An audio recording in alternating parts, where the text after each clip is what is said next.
outstanding contributions to our organization, jointly with the Child Psychiatry Division. We participated in honoring Stan Lycan, and we honored our illustrious former president, Dick Metzner, a couple of years ago for his extraordinary contributions. This year, we've decided that we'll make it an eponymous award and put a name to it. I guess retroactively we could do the same. Our founding president, these many years ago, Mel Mandel, is the recipient of both this year's honor and the naming rights to this august award. Usually naming rights, how much did Geffen pay to get the naming rights? Mel gave an equal amount in love and attention and devotion and wisdom. Mel is one of my most important mentors. I had the absolute pleasure and honor of co-teaching with him for many years, a course that meant a great deal to me and ultimately helped me in a zillion ways.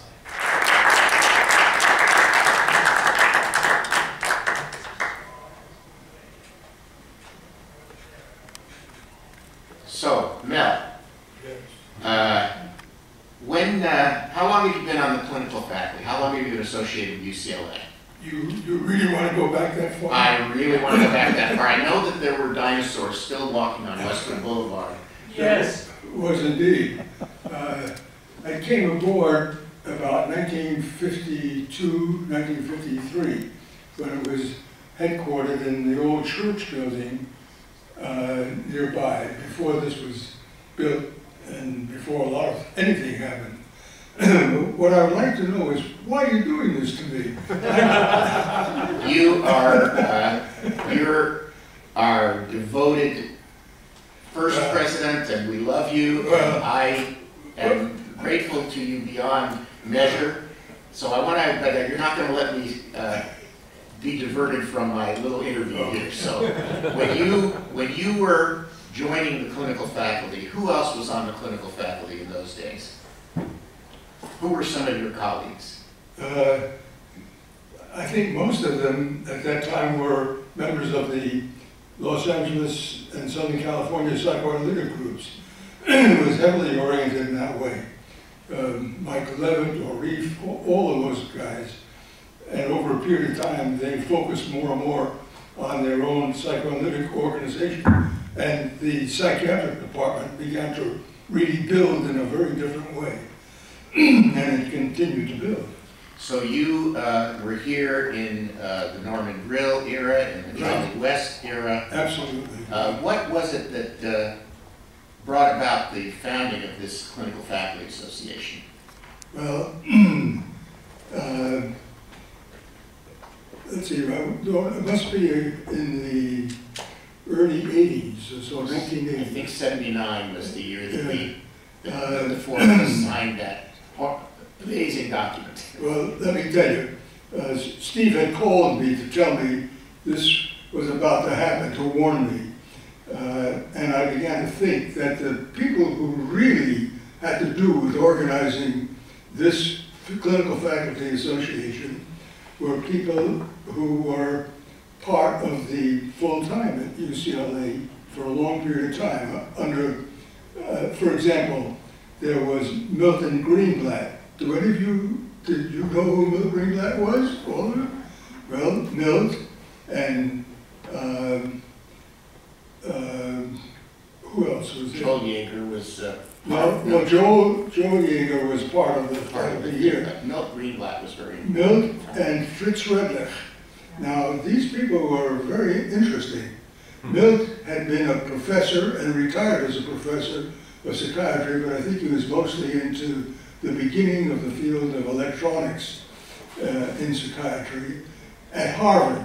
And when he retired from there, Jolly got him to come on out here.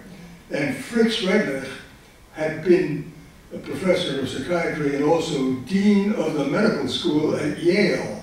And when he retired from that, he came out here also and joined. So those were the two dynamic characters who really understood organizations, who were devoted to it. Fritz, by the way, I don't know exactly why, altogether why he came out here, but his wife had been an opera singer, and she opened a school so that about once or twice a year we were all invited to their home while some of their students performed for us, and that was an added bonus to the program. But Fritz, Herta, right. But the point is that they were dynamic people, and they thought organizationally beautifully. And at some point, Bill came around to me and he said to me, Mel, don't you think it would be a nice and a good idea if we developed an association of all our clinical faculty people? And that's where the idea came from, and the impetus came from that too. It was not difficult to organize it at that time. It was very good. Well, without your initial leadership and your enthusiasm and their confidence in you, the world would have turned in a different direction. But they were really the dynamic of the ultimate organization like this. So for your 60 years almost of dedication to this institution, and for especially your love of teaching and your work with the clinical faculty and the residents, and in 100 different ways, you're going to be awarded. I think you have a. I'm sorry, it's right. Oh, here it is. Here it is. I do all this very ambivalently because in a little more than a year I'm going to turn 90, and I think the time comes when you begin to squeeze the future a little bit tight, and what has happened gets to be bigger and bigger, and it's not the way I prefer to live, but. This is not an epitaph. This is a celebration. The Psychiatric Clinical Faculty Association of the UCLA Department of Psychiatry and Biobehavioral Sciences presents the newly established Melvin Mandel Distinguished Service Award to its namesake, Melvin Mandel, MD, for his outstanding contribution to residency education, the clinical faculty, and the Psychiatric Clinical Faculty Association, October 29th, 2001. Congratulations.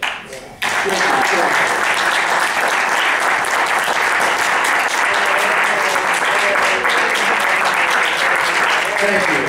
Thank you so much.